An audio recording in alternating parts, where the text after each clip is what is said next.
I think You know, I think what we need to do is raise the next issue, Yeah. because it will help also solidify what we need to do with faith, right?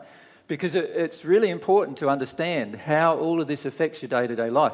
Many of you are getting so complicated in your internal reasoning that you're going way away from the simplicity of something that a child can understand with regard to their relationship with God. And so it's very important that you give up all of this intellectual reasoning in the way that you're doing it, because a lot of it is driven by doubt and fear, which is the opposite of faith. So most of our intellectual reasonings are all driven by doubts and fears. So when I say God is a God of love, you say, but what about when this happened on the earth or that happened on the earth? Where was the God of love then? Well, there's your doubt and fear coming up. Feel it. Allow yourself to work your way through it. If you got rage towards God about it, let yourself process that. But get to the point where you've let these things go so that you're clear enough to be able to reason on this issue that God is love, for example. Now, there's so many people, so many religions that say God is love. New Age religion, I suppose they wouldn't like me calling them a religion, but the New Age sort of process of spirituality, the Hindu religion, the Buddhist religion, the Muslim religion, and the Christian religion. So all of those religions basically assume that God is a God of love, and yet they don't act that God is, there's no belief in that in their heart. They justify violence constantly. They even think God justifies violence constantly, which is the opposite of love, right? So it's not in the heart. That is the problem. So the question is, how do we get it in the heart? So let's look at what the next issue is with regard to faith. What do you think it might be? So the faith is based on an absolute truth, right? So we've got that. Yep. So what's next? And I think you have trouble finding out what's next, actually. Yeah. So we might as well read out what's next. Faith holds on to absolute truth in all circumstances. So here faith believes absolute truth, but it also holds on to absolute truth. Now, what do we mean by that?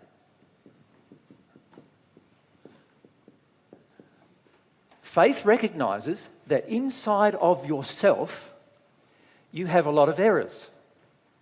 Faith recognises that. And what it does is it says, right, obviously God is a God of love, but inside of me, sometimes I think God's not a God of love. Sometimes I think God's punishing me. Sometimes I think God's cruel. Sometimes I think, and whatever, put anything after that about God that you believe that's out of harmony with love.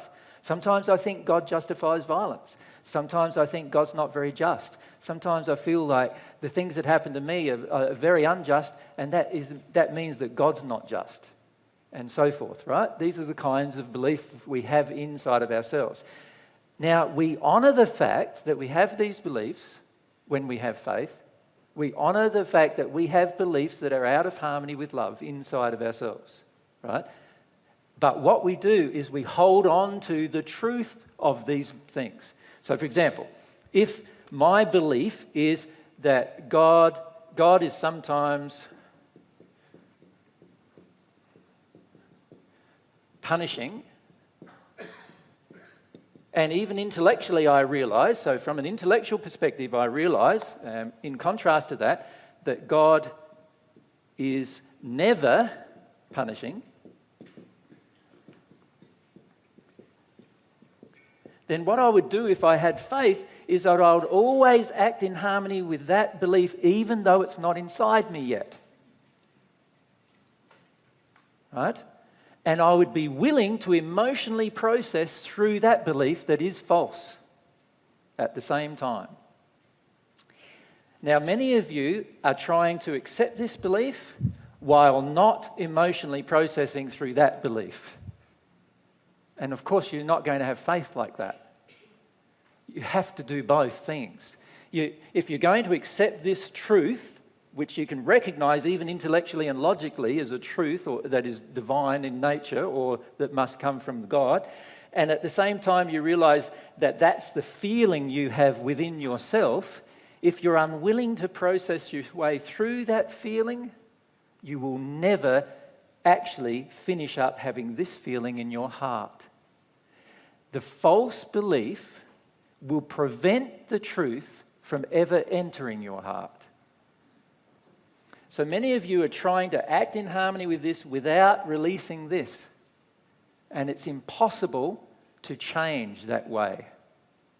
Impossible. Many of you have been doing it for years, and it's totally impossible. Many of you are becoming tired of doing it, and I understand why, because it's impossible. Right? It's impossible to change this way.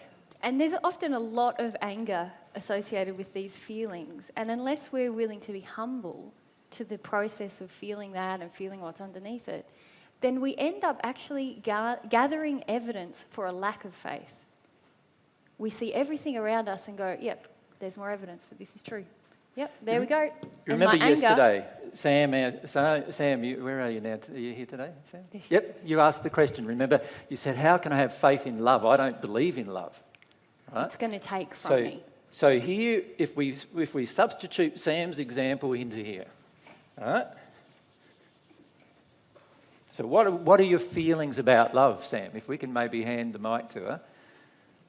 What are your feelings about love? Your true feelings, you know? The ones that you don't want to admit to anybody and yourself sometimes. I feel that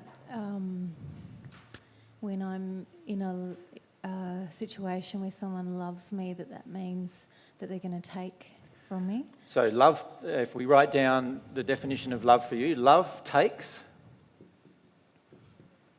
Yep. I feel like love sacrifices. Sacrifices. And demands. Demands.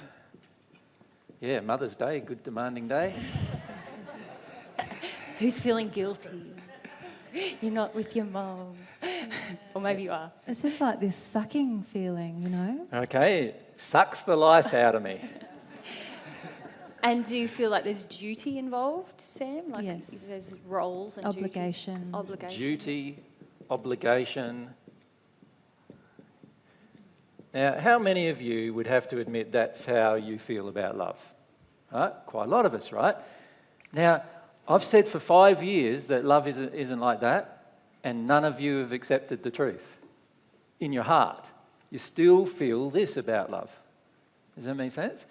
So what is the truth about love that you've been taught for 5 years? That love is a gift, right? It never sacrifices. Right? It never demands.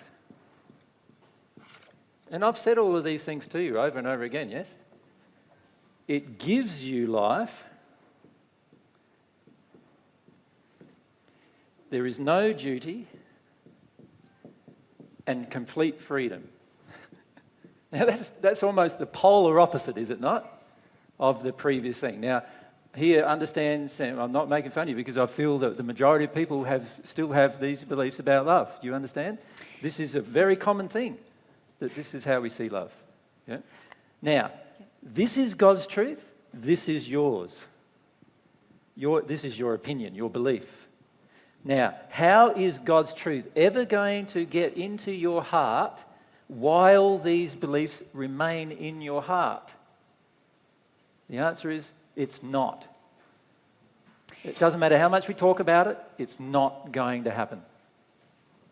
And what I've found is sitting in my anger about this set of beliefs not only causes me to emotionally gather evidence, look around me and go, yep, there it is again. Yep, there it is again. Yep, there it is again. And it reinforces itself. Proof to me. This proves to me. I'm right. I'm right. Love is sacrifice. Love is demand. Love is obligation. I don't want any part of it anymore. And any man comes along, he says, I love you, you're beautiful. You go, no, you don't. This is what you like. Isn't that how it is? Right? Why do you think half of the ladies are not in a relationship? Isn't that how you feel? So it's like, no, I can't have that. Right? But what I've found is, if I'm willing to act in a little bit of faith and even emotionally entertain this idea, immediately a lot of other feelings start to happen in relation to this other belief.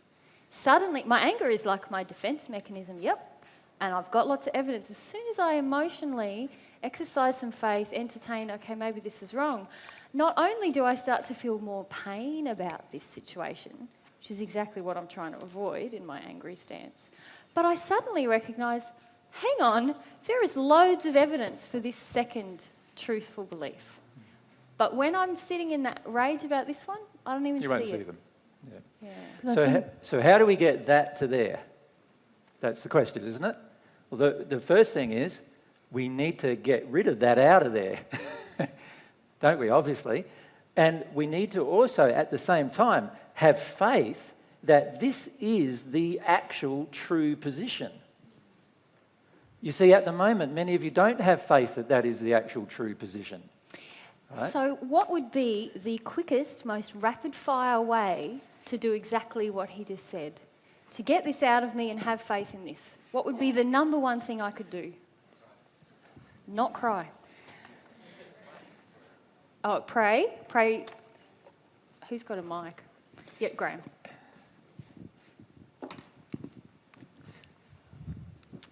Act on the second one. No. Well, how would you act on the second one? Don't sacrifice, don't demand. No, there's an even quicker thing you could do. Fab? Experiment. Yep, how would you experiment? I try that love is a gift and that love doesn't sacrifice in myself. And who's the best person to experiment with? God. Yep. Ask God for love. Yeah. See how it turns out. See Yeah. whether God's love takes from you or gives to you. See whether God's love demands anything from you or just is. See whether God's love sucks the life out of you or makes you feel like enlivened. And see what emotions start coming up in me as I ask and as I receive. Yep. Yep.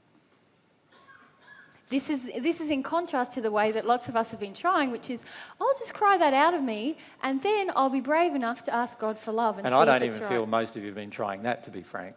Most of you have been trying, no, I want to keep believing that love is demanding. How dare you tell me love isn't demanding? How And here's dare you the tell me evidence. that? I think it is. I think it is. Don't try to tell me something different. That's how most of us have been, right? And isn't that how the world generally is when we talk about love or truth or any other thing like that? Don't tell me that. That's not right, and they fight for this false belief. And the reality is most of us are still fighting for our false beliefs because this has been our experience up till now with so-called love, right?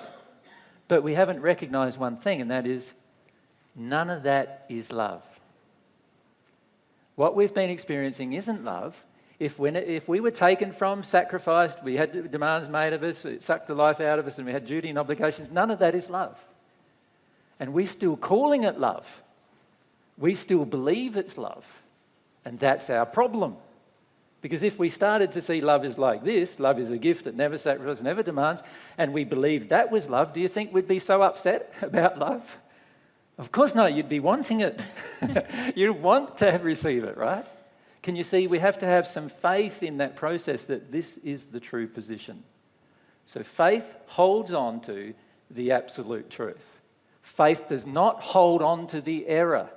Most of you are still trying to hold on to the error. And of course, you're not going to have much faith like that.